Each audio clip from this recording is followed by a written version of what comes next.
வருங்கால தலைவர்களே, நம்ம ஒரு கல்யாணத்துக்கு போகிறோன்னு வச்சுக்கோங்களேன். கிளம்பி ரெடி ஆகிட்டோம். அப்படியே வெளியே வரோம். நம்ம நண்பர் ஒருத்தர் பக்கத்தில் பைக்கில் வர்றாரு. வந்துட்டு எங்கேண்ணே போகிறீங்க அப்படின்றாரு. இந்த மாதிரி நாங்கள் ஒரு கல்யாணத்துக்கு போகலான்னு. வாங்க, நானும் அந்த வழியில் தான் போகிறேன், உங்களை விட்டுறேன்னு சொல்லிட்டு டேரெக்டாக எடுத்துகிட்டு போய் நம்ம மண்டபத்திலே போய் விட்டுறாரு. அங்கே நம்ம மண்டபத்துக்கு போயிட்டு கல்யாணத்தை அட்டன் பண்ணிவிட்டு மேலே டைனிங்க்கு போகிறோம். டைனிங்க்கு போனால் உட்காந்து சாப்பிட்றோம். ஒரே லெக் பீஸு, ஒரே சிக்கன் 65 இப்படியா வந்து நம்ம தட்டுலேருந்து வந்து விழுவுது. அதே மாதிரி திருப்பி வீட்டுக்கு வரலான்னு வெளியே வரும். ஒரு நண்பர் வந்து, அண்ணே நான் அந்த வீட்டு பக்கம் தான் போகிறேன், வாங்க வீட்டில் ட்ராப் பண்ணிடுறேன் அப்படின்னு சொல்லிட்டு வீட்டில் வந்து ட்ராப் பண்ணிடுறேன். இப்படி இருந்தால் எப்படி இருக்கும்? செம்மையாக இருக்காது? அதே மாதிரி தாங்க ஆட்டோமேட்டிக்காக எல்லாம் நடந்தது பார்த்தீங்களா? அதே மாதிரி தான் இந்த எக்ஸல்லையும் நம்ம டைனாமிக்காக பார்டர்ஸ் நம்ம போடுறது எப்படின்றத நீ கற்றுக்கலாம். ஆட்டோமேட்டிக்காக அதுவே நடந்துடும். நமக்கு டேட்டாவை என்ட்ரு பண்ண ஆட்டோமேட்டிக்காக எந்தெந்த டேட்டாக்கெலாம் வேணுமோ அதுக்கு எல்லாமே அது வந்து பார்டர் போடுறோம். சரி வாங்க நம்ம இன்றைக்கி வீடியோக்குள்ளே போகலாம். நம்ம ஒரு டேட்டா என்டர் பண்ணிவிட்டு அதுக்கு என்ன பண்ணுவோம்னா, செலக்ட் பண்ணி இங்கே போய்ட்டு ஆல் பார்டர்ஸ்னு கொடுப்போம். அப்படி கொடுக்காம நம்ம கண்டிஷனல் ஃபார்மேட்டிங் யூஸ் பண்ணி நம்ம டேட்டா டைப் பண்ண ஆட்டோமேட்டிக்காக எப்படி அந்த பார்டர் நம்ம வர வைக்கிறதுன்றது தான் பார்க்க போகிறோம். இந்த நான் சொல்கிற ஃபார்முலாவை இந்த கண்டிஷனல் ஃபார்மேட்டிங்கில் கொடுத்துக்கோங்க. ஃபார்முலா என்னென்னா இஸ் பிளாங்க்ன்றதை கொடுத்துக்கோங்க. கொடுத்துட்டு முன்னாடி வந்து நாட்ன்ற ஃபங்க்ஷனை யூஸ் பண்ணிக்கோங்க.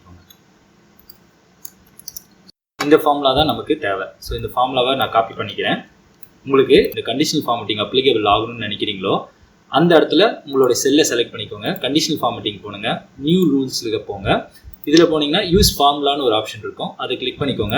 அந்த காப்பி பண்ண ஃபார்முலாவை இங்கே பேஸ்ட் பண்ணிக்கோங்க. பேஸ்ட் பண்ணிவிட்டு ஃபார்மேட் கொடுத்தீங்க அப்படின்னா இந்த இடத்துல 4 டேப் இருக்கும். இதில் பார்டர்ஸ் போங்க, இந்த அவுட்லைனை கிளிக் பண்ணிக்கோங்க, ஓகே கொடுத்துக்கோங்க. இப்போ அவ்வளோதான். உங்கள் டேட்டாவில் டைப் பண்ணிங்கன்னா ஆட்டோமேட்டிக்காக அது வந்து பார்டர் போட்டோம். இப்போ ஓகே கொடுத்தாச்சு. இங்கே டேட்டா இருக்கனால ஆட்டோமேட்டிக்காக அது பார்டர் போட்டுச்சு. இப்போ இதே மாதிரி பார்டரு போட்ட கண்டிஷனல் ஃபார்மேட்டிங் நான் எல்லாத்துக்கும் அப்ளிகபிள் ஆகணும்னு நினைக்கிறேன் அப்படின்னா இந்த இடத்த கிளிக் பண்ணிக்கோங்க.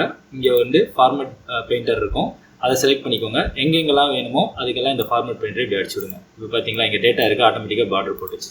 செகண்ட் ஒரு என்ட்ரி போடுறேன் அப்படின்னு வச்சுக்கோங்களேன். இப்போ இங்கே 2 போட்டேன்னா அதே பார்டர் போட்டுச்சு. இப்போ இங்கே நேம் அடிக்கிறேன், ராமலிங்கம்,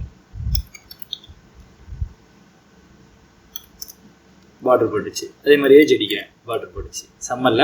இப்போ அதே மாதிரி எனக்கு இது வேண்டாம், இந்த டேட்டாவை நான் எடுக்கிறதுனால எனக்கு பார்டர் போகணும்னா எடுத்திங்கன்னா பார்டர் போயிடும். ஈஸியான ஒரு ட்ரிக் தான். நீங்கள் உங்களோட ஒர்க் என்விரான்மெண்ட்டை ட்ரை பண்ணி பாருங்கள், ரொம்ப யூஸ்ஃபுல்லாக இருக்கும். இந்த மாதிரி நிறைய ட்ரிக்ஸு, நிறைய ஃபார்முலாஸு, நிறைய ஷார்ட்கட்ஸு, நிறைய ஃபங்க்ஷன்ஸ்லாம் நீங்கள் வந்து கற்றுக்கணும்னு நினச்சிங்கன்னா இந்த சேனலை சப்ஸ்கிரைப் பண்ணிக்கோங்க. அப்படியே கீழே போனீங்கன்னா பெல் ஐக்கான் இருக்கும், அதையும் வந்து ஆல் நோட்டிஃபிகேஷன் வந்து ஆன் பண்ணி வச்சுக்கோங்க. உங்களுக்கு நிறைய வீடியோஸ் வந்துக்கிட்டே இருக்கும்.